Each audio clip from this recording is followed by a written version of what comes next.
Sunday with Liz Walker is brought to you by Blue Cross Blue Shield of Massachusetts.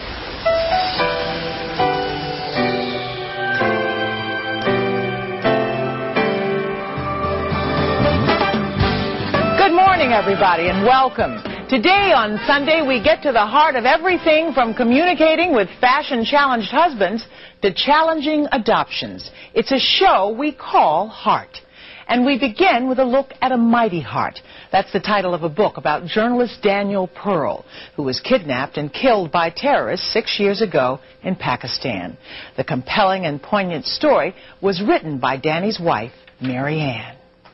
So tell me a little bit about Danny Pearl. No, I think he was a pretty trusting person. So when you were in Karachi, was that about your caution of being there? Well, I think that was also a very, very special, bizarre time. I think, all the landmarks were shaky. I mean, nobody knew what was happening. There was more fear at the time in the United States with the anthrax and all of that than there was in Pakistan. I mean, we tried to keep a very low profile and to keep doing that work that we always did. In the lecture here at the school, you said that determination was revenge for you. Explain that. And we know that after what happened in Iraq and all of that, I think people have the sense that you attack me, I attack you, and then that's going to be my revenge. But that's it's just going to be a cycle that's going to bring if you answer violence by violence, even if it's legitimate violence, you're going to lose in the end. What I stand for, what Danny stood for, is known by people, inspires other people to do other things. One of the things that you talked about during the lecture today, when you saw the first picture of your husband, he had the peace sign, I think that's what you said. Yeah, And then another time he flipped the bird or he showed his finger. But you saw those as kind of a signal to you. Well, I took them from what they meant. I mean, I think it was a very, very strong signal for him to communicate about his spirit and what he had with his defiance.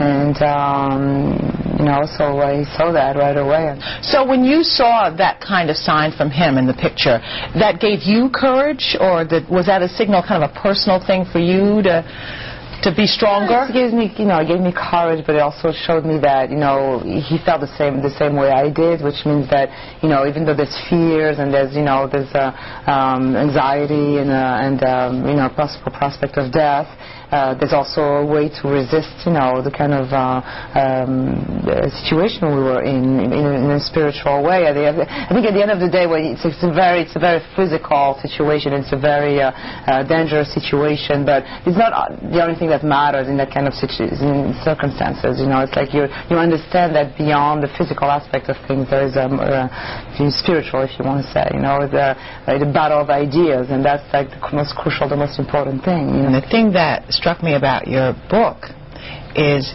you managed to tell such a beautiful story in the midst of such pain. You wrote for your son, Adam? I wrote the book for him because I wanted him to have an account of what happened to his father, my story with his father. And that happened also in Pakistan. That wasn't going to be changed by neither time nor projections or interpretations of people. So I thought, the best way to do that is write a non-fiction book. We're going to create a beautiful world together. When will you be home? I'm hoping 9 o'clock. Listen, I love you. Hello?